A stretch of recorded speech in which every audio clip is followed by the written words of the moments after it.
Hey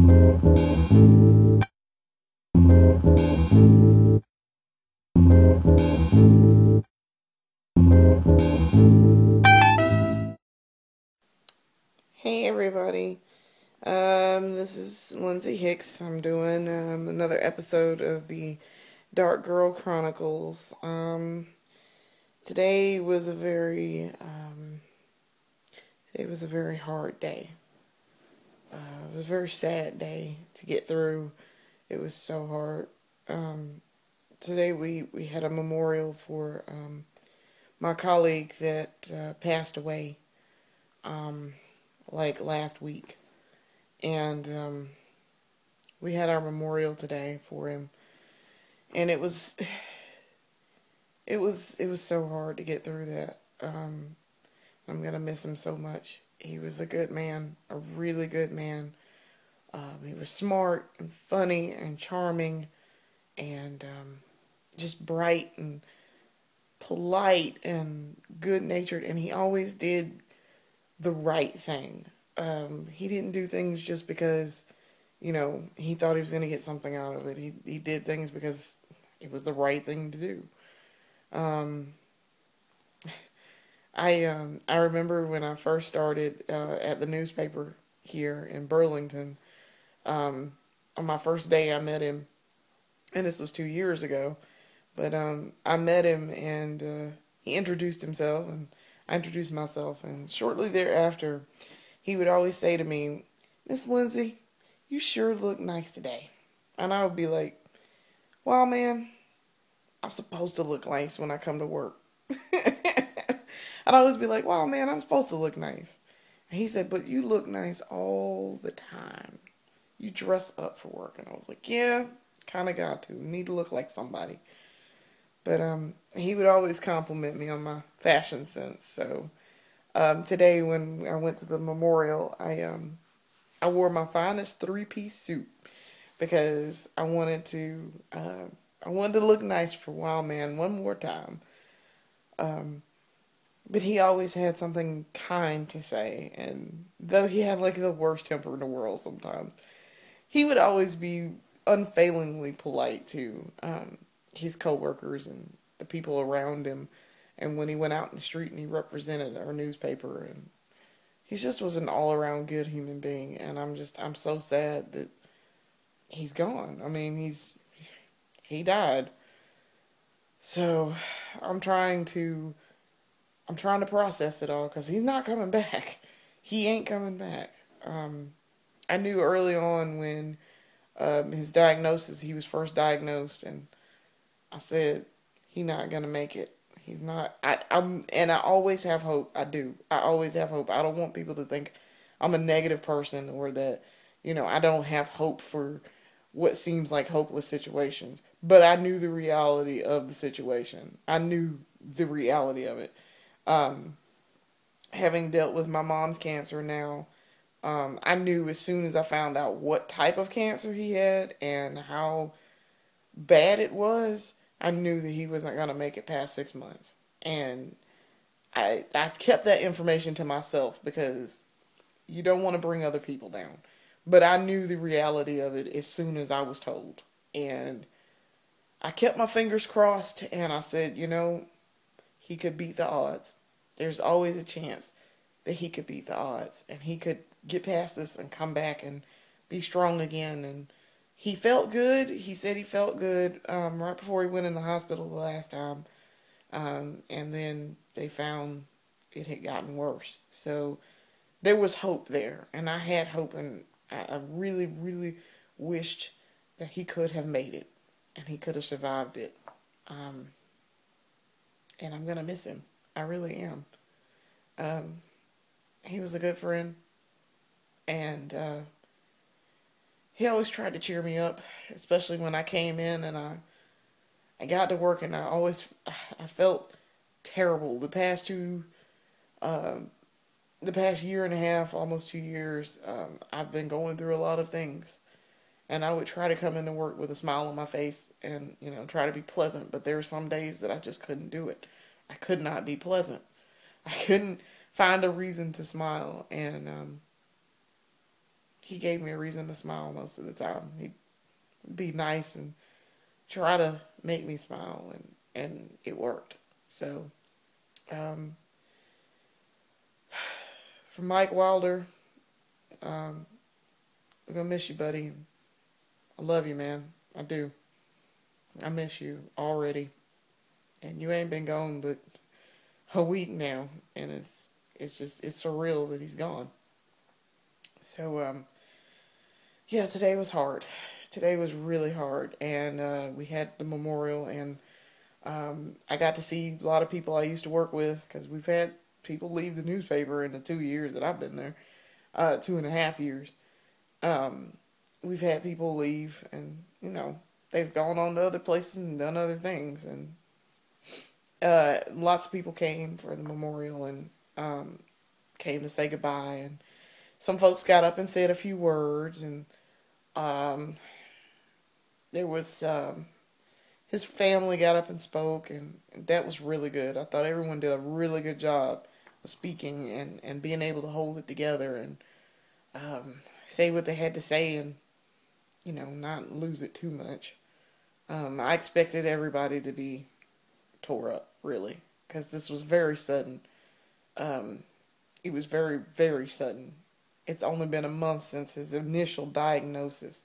That's how bad it was. So, I got to see my former desk mate, and we had ice cream together, and that was fun. It was a nice respite from thinking about losing a colleague and friend, and all the other things going on. But other than that, today didn't do too much. I went to work when I left the memorial, and I got through work and got that stuff done, and I came home. But today was hard, and I didn't want to think about what was going to happen today. So, tomorrow's probably going to be easy for me. But Tuesday, I'm super excited about this, and hopefully this video will be up before Tuesday. Tuesday, I have a job interview. That's the good news. It's in Charlotte, and I'm meeting this woman. It's for an online startup newspaper. They have other sites, and they have radio stations in Columbia, but they're going to start a newspaper in Columbia, and so I want to get in on the ground floor of that. That's going to be great. I'm going to give it my all, and put my skills to good use. I'm going to try to. I really want this job, and I really would like to do this, and it means I could get back home, because the situation at home is getting more dire by the day. My mom is slowly deteriorating, and we'd be doing good if by a year from now she's still here. So I'm trying to get home and do what I got to do and be there for her, and make the best of a good situation here with this job coming up. So I'm gonna go interview Tuesday, and hopefully I'll get it, and I'll be able to move shortly and get back home, and spend more time with her before she goes, and yeah. So in good news, I talked to the gentleman friend a little bit, and things are good. Things are real good. Yeah, I did something really ridiculous, and I normally wouldn't do that kind of thing. But on Facebook, I changed my relationship status from divorced to in a complicated relationship with him. I made it say that, it's complicated, and I was like, oh crap, maybe I shouldn't have done that. And so I sent him a message, and I was like, so I don't want you to freak out when you see this, but I put that we're in a complicated relationship, and that, we're together, but it's complicated. And he was like, when I talked to him later after I sent that message, he was like, oh, okay, I haven't seen it yet, but I'll go look at it. And I'm like, don't like deny it, please. And I made it so that it's hidden from my timeline anyway. So, like, people can't see it anyway, like, unless you go to my profile. If you go to my profile, you can see where it says, in a complicated relationship with the gentleman friend. So, I don't really want to name him on camera. There's a lot of reasons why I don't want to name him on camera, but chief among them, he may not appreciate that. So, I'm not going to name him, but, it says, I mean, you know who it is if you see it, so, I don't know. I don't know why I did that. I don't know why I did that. I have no idea why I did that. And I guess he was okay with it. He wasn't, like, complaining or, being like, take it down and fix it. But, I suppose, I don't know that he was all that appreciative of it, so, yeah. I'm so ridiculous, and I have no idea why I did that. So anyway, so I really don't have anything else to talk about other than the fact that I did something super ridiculous, involving my gentleman friend, and I'm going to just go on camera and say that, just in case anybody's wondering, let me get into this a little bit before I end this video. I want to get into this a little bit because the consensus is that my divorce was a good thing, which it was. It was. There was a reason why why I got a divorce, and I said at the beginning of it, I was like, there's a reason why I'm getting a divorce, and I tend to believe that everything happens for a reason, and there's a reason why I got a divorce. Chief among them is that my ex-husband wasn't very honest about anything. He was very deceitful about just about everything that he's ever told me. So, if I can't trust you and I can't believe anything you say, I don't want to be with you. Like, I'm just not going to be with you. I'm not going to spend time with you. I don't want to be around you. I don't want to look in your face. I don't even want to think about you, let alone be married to you. Okay?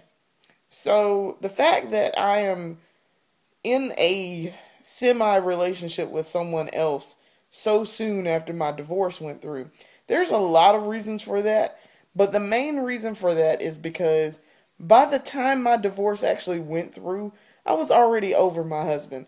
And yes, some of the things he's done in the time since we separated to the point that we are now, still hurt. They still hurt. I'm not going to sit up here and lie to anybody and say, that shit doesn't sting, it doesn't make me mad, it doesn't frustrate me, it doesn't hurt. Because it hurts. I'm a human being. I hurt, okay? Things hurt my feelings all the time. And I may not say anything about it, but I can tell you, it hurts my feelings. And just because you think that I don't know something, and I don't find out until later, that doesn't lessen the sting of it, even after my divorce. Okay? And a good example is the fact that the other day, I found out that he tried to cheat on me with someone else. Okay? That I already had guessed that he was messing around with. I'd already guessed many years ago that he was messing around with this one particular woman. And I was pretty certain he was doing so. Like, I never had any proof, but I was pretty sure that that's what he was doing. And I wasn't surprised. I wouldn't have been surprised if I had found that out, okay? But when you sit up in my face and for years you tell me that cheating is bad, don't do it, you can't, don't cheat, don't run around on me, that's terrible. I've been through this before with my ex-wife. It's awful. It's horrible. It's the worst thing that anybody can do to you. It's terrible. And you rant and rave about it for 7 years. 7 years. And then I come to find out, not even 3 months after I divorce you, that you tried to go screw somebody else because we were having problems. You know, I hate you. There's no other way of getting around that. I hate you. And you are a hypocrite. But, you know, even though we're not married anymore, it still stings. It stings because I was faithful the entire time we were married. The entire time. Even through the separation, I was still faithful. Okay? I didn't sleep with anybody else. I barely even looked at anybody else during the separation because I felt like I'm still married, even though technically on paper, I'm still married, but, physically I'm not. I still am married. Like, I can't just be running around sleeping with random people.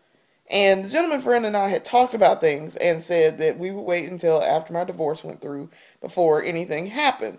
So I never, ever, ever messed around on my husband. Never, never. I never did it. I never had any reason to, first of all. Second of all, I'm not that kind of person. And third, I am a loyal person. I think highly of loyalty and fidelity.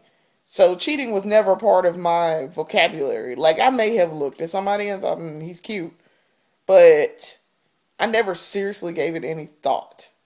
So for you to sit up here and do this, and then years later, and you vehemently deny to my face that you like this woman, or that you even think about this woman, and that you are considering doing this, he sat up and vehemently denied to my face. I mean, violently was like, I'm not messing with her. I don't want to be with her. I want to be with you. You are my wife. Like, I wouldn't mess around on you and do this to you. I would never do this to you because I've been through this at least once.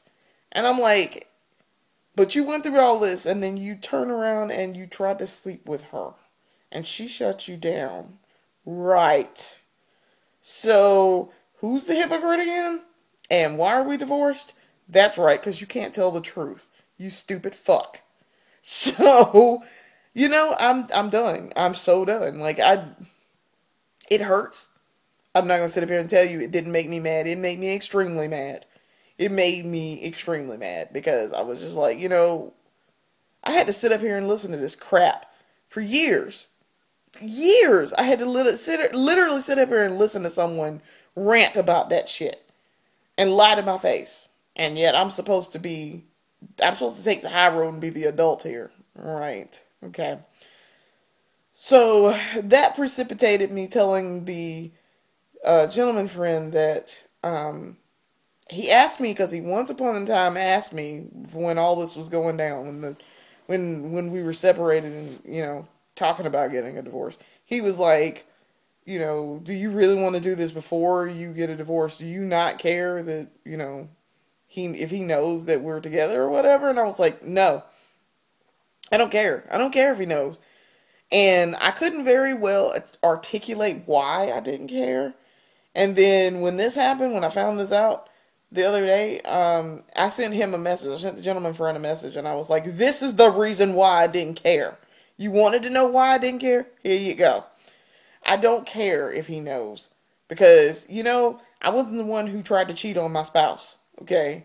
I didn't try to mess around on my spouse, and I didn't try to make a fool out of my spouse and lie to her. Like, I didn't do that. So, here you go. Here's the answer to your question. Just took me a couple of months to figure that out. So, yeah. I don't know. I told the gentleman friend how I felt. I told him, and I'm going to tell the world, okay? Just so whoever watches this, I don't care who watches it. One person could watch this for all I know. But I love him, okay? I love my gentleman friend. I'm in love with him. Completely in love with him. And I would like to be in a relationship with him, like a full relationship. More than friends or whatever. I mean, whatever. Like, even if it never happens, he at least knows how I feel about him. And that I love him. And I love him for who he is. And I don't want him to change. And I would never ask him to change. So, I don't know. He knows how I feel. Like him. I mean, it's pretty obvious. And I've come out and told him. And knowing how I feel, I know how he feels about me. We just got two more stumbling blocks to get out of the way before we can, really talk about having a relationship. So, okay. This is super long all of a sudden. I didn't realize this is so long, but, I'm going to do another video in a little bit, and I'll talk about other stuff, I guess. So, hopefully, when I do this interview, and I come back, I'll find out what the deal is and if I got the job or not. So we'll see. But I'm hoping the answer is yes to that question. So we'll see. I don't know. I'll let you guys know how it goes. Alright, so I'm gonna say peace out and go play some Animal Crossing, I guess. I'm gonna go play Animal Crossing, which I play all the time. So I'll see you guys later, and stay safe and be cool. Deuces.